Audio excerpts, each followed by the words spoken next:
Sabing blood is thicker than water. Pero sa nakitang alitan at awayan ng dalawang magkapatid, may pag-asa pa kaya silang magkasundo?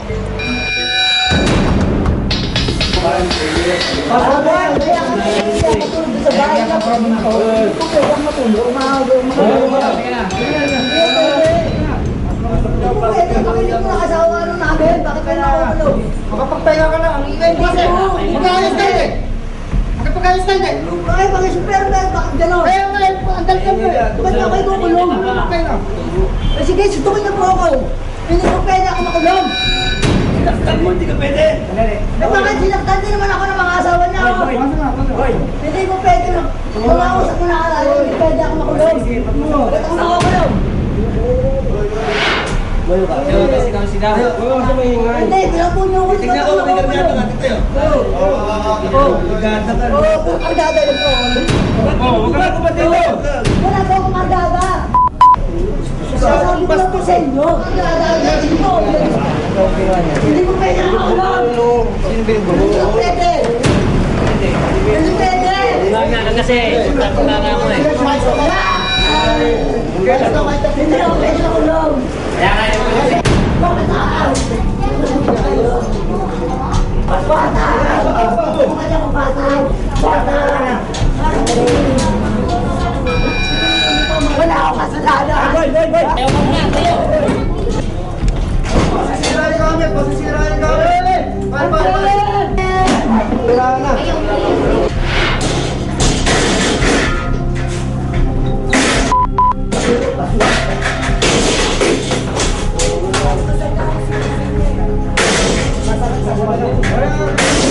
Wala akong kasalanan!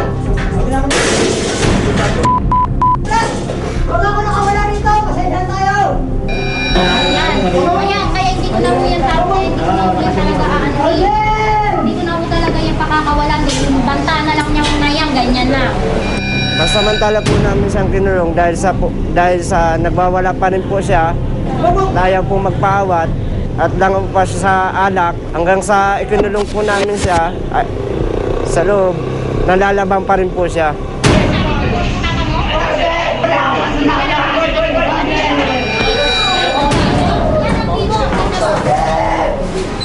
Yan, ang biro. Yan, di ba? Biro? Tingnan mo ginawa sa akin, biro.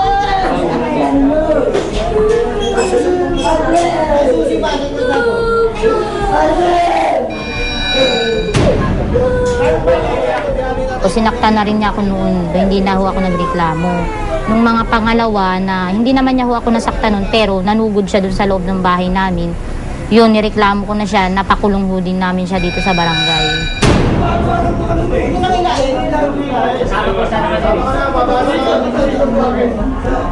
Tama na, patitignan yung ano mo.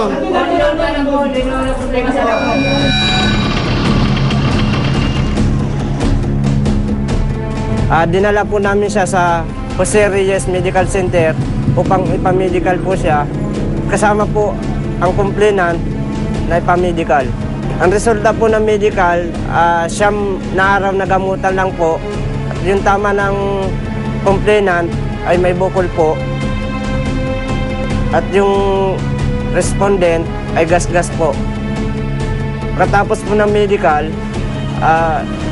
dinala po namin siya sa Galas Police Station upang maimbestigahan po.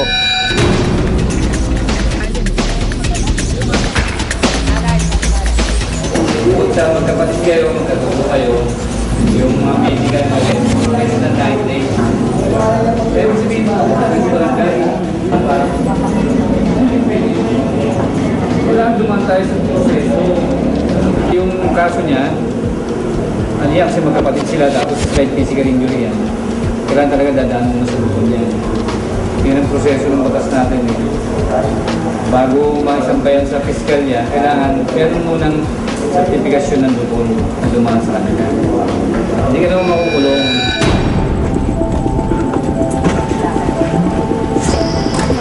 Pinabalik po rito sa barangay upang dito po mula sila mag-usap sa lupon. Kung desidido po talaga magreklamo talaga yung complainant, sa lupon po sila mag-uusap. kasi ang involved kasi parehas magkadugo. Kaya parang pinalalabas ng pulis na baka pwede maarenglo pag dito na lang sa barangay. Para yung problema nila, dito na lang pag-usapan. Hindi dapat mo ginagalan yung anak ko rin. Bakit inanok ba yung anak mo? Patulog doon sa tapos ayaw mo patulogin. Bakit sino may sabi sa'yo patulogin? Hanapin mo yung anak mo dito. Tinanong yung bata, hindi mo alam daw. Hindi yun. Kasi pinapalaki mo nga eh. Ano sabi sa'yo? Yung totoo. Sabi na ako sa'yo. May sinabi sa'yo sa ating bebe mo. Oo. Kung hindi pa rin sila magkasundo, sa pinakataas na ito mga karating.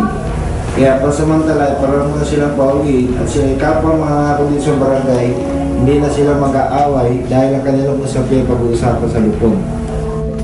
Eh kung pagbabatiin lang naman ho kami, ang sa akin lang ho, gusto ko lang ho talaga siya mabigyan ng leksyon. Kasi gagawin at gagawin niya pa rin ho itong bagay na ginagawa niya sa amin. Po. Pagka hindi raw ho kami talaga nagkaayos sa lupon, bibigyan daw niya ho kami ng certificate na para idadalahin dun sa galas. Para bibigyan na ng para maging hearing.